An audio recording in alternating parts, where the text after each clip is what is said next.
Yo, what's up, guys? What's going on? Frank Daniels here. Today I'm talking about a very important concept that can help you improve your fuel efficiency as a fitness athlete. So whether or not you're trying to improve your physique or improve your performance athletically in whatever you choose to do, you're going to need to master this specific thing. Before I get into that, I have a free report. It's called 7 Steps to Shredded. If you are interested in getting very lean and jacked, you can head down below. Click the first link in the description. At the end of this video, you will see a pop-up here where you can download 7 Steps to Shredded. Now, let me give you this concept, and I don't think a lot of people are talking about this, so I want to point it out to you. This is very important for your fitness, and that's recovery breathing. All right? So, the ability to get your breathing or keep your breathing down and under control as you train. And I use the concept fuel efficiency. So this may not sound like a sexy topic. What I've experienced over the course of my career with my clients is that very often we come off an activity, okay, or an exercise or a group of exercises, and we go directly to breathing out. So intensity gets the heart rate going, okay? You start breathing hard. You might be holding your breath while you're training. And then you come off that activity, and instead of going right to recovering your breathing, okay, depending on what it is, people will go directly to breathing out, breathing out. So they get heavy in the mouth breathing, and it's mostly just outwards, and no one's really taking oxygen in, okay, letting that oxygen get into the system and then recover that breathing so you can, once again, return to an intense bout of exercise. So again, fuel efficiency. Recovery breathing is like fuel efficiency in a car. So the fitness athletes that are better at maintaining a consistent breathing pattern during exercise are going to exercise more intensely for longer. Okay?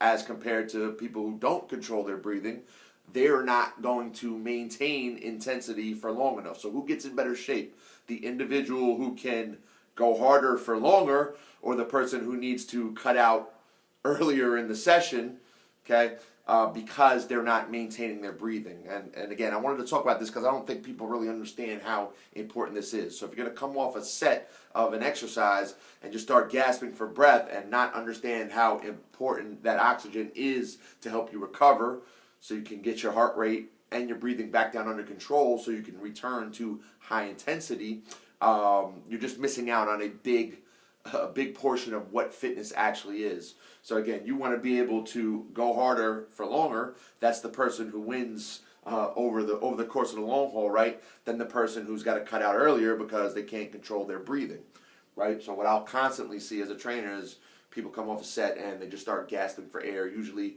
breathing out, not taking oxygen in. So I'm going to give you guys just a couple of different examples where you'll see this type of thing. Just so we know what is recovery breathing. I'm not saying this is quote-unquote the best breathing technique. You know, there's different breathing techniques for different things. Yoga's got a breathing technique. Meditation's got a breathing technique. Diaphragmatic breathing, just training yourself to breathe on the floor might be a different technique. When you come off of exercise and you're gasping for air, the first thing you want to do is take a big breath in through your nose if you can. I breathe very poorly through my nose, so please excuse the stuffiness of my breathing. But big breath in, hold it in for half a second, and then breathe out slowly. And you want to continue that until you can just kind of breathe at your normal rhythm, depending on what your activity is. But as soon as you come off a intense set, it's start taking big breaths in through your nose, holding it in, breathing out slowly through your mouth. Okay, that hold in portion is, okay, oxygen's in my lungs. Okay, now my lungs are going to take that and pass that out to the rest of my body, okay, to help recover, as opposed, again, to just gasping air out, gasping air out, gasping air out. So here's a couple different examples of where you might see this. In, like, jogging or any cardio, right? This is where you'll have a more consistent breathing pattern. So people who do a lot of cardio, will say swimming, jogging, elliptical machines, whatever it might be, you're just going to have a normal breathing pattern. So the better you are at maintaining your breathing as you go, the longer you're going to go for, the better shape you're going to be in, right? Let's talk about resistance training. So we'll just say, for example, a set of squats. If you ever come off a heavy set or a very challenging set of squats, lunges, something in the lower body, you're going to come off that gasping for air, right? It's going to challenge you. So your job is, especially considering more than likely you're either in a superset of a couple different exercises or you have other exercises to do, is to get your breathing back down under control, recover your breathing, recover your heart rate, so now you can attack the next set or going back to those squats again, okay, very intensely, right? How about sprints? If you were doing 100-meter dashes, or you were just doing a workout where you're doing a bunch of sprints, 40-yard dashes, 100-meter dashes, 200-meter dashes, things of that nature, right? You do a sprint, you are going to be gasping for air after you're done. You're at such a high intensity that by the time you're done, you might have been holding your breath, right? You come off that, how are you going to get in better shape? Okay, you're going to get in better shape when you recover your breathing and you can get to another sprint at your highest intensity faster. You're not going to do that if you're gasping for air. You're just breathing out all carbon dioxide, right? You want to take in oxygen, okay? Recover your breathing, recover your muscles so now you can sprint again. Something like interval circuits, okay, or interval strength training, where you're doing like 30-second sets by 30 seconds. Again, it's going to be a steady timing format for you, but I'm going to come off one set, I'm going to head to another. My job in between those sets is to recover my breathing. Deep breaths in through my nose, hold it in for half a second, slow down the breathing, okay, recover myself so I can go intense again. And then something like boxing, which is where I learned a lot about breathing. If you've ever done boxing, this is intense, right? You're going to breathe hard, you're going to sweat, it's going to beat you up, boxing, right?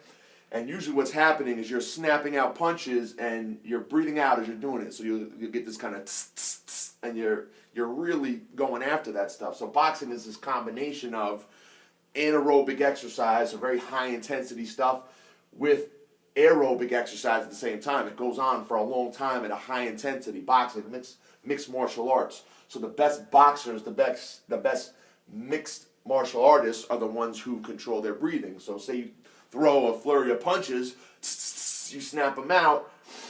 In between that, as you're moving, because you want to get punched, right? Now you're recovering your breathing again, breathing in deeply, okay, and maintaining your breath. Whereas a lot of people will hold their breath during these high intensity situations like boxing, sprinting, strength training. So exercise in general should have a regular breathing pattern. So it's rare that you should be holding your breath, although there are times during certain anaerobic activity like sprinting or heavy strength training, we might hold your breath for a little bit. It just happens. If you're going aggressive during, say, like a Tabata, like a 2010, you might be holding your breath. Not that you should. You should kind of practice a steady breathing pattern. Some breathing.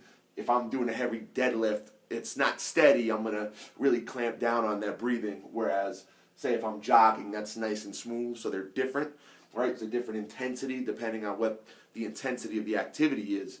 Big point here is, guys, when you come off that activity, the people who are in better shape, okay, they start to recover their breathing immediately by taking deep breaths in through the nose, okay, hold for half a second, let it out slowly, okay, let that in breath, okay, and that oxygen that actually comes into your lungs get out to the rest of your body, okay, you slow that breathing pattern down, you recover your breathing, now your body is recovered, now you have the ability to go back into another set and be more intense. You do that over the course of the time, okay, over the course of time, you are the winner, okay, when it comes to fitness and athleticism. All right, guys, so I hope this makes sense. It doesn't sound like a sexy topic, but it's super important, and I've just witnessed too many clients come out of activity and just gasp for breath and not recover their breathing. You'll be in much better shape when you recover it. Hope this helped you guys out. If you really enjoyed the video, head down below, leave a comment, tell me exactly what you want to see, and of course, subscribe to this channel right here. I've got a free report, guys, 7 Steps to Shred It. Download that. Click this button. I'm Frank Daniels. Enjoy your day.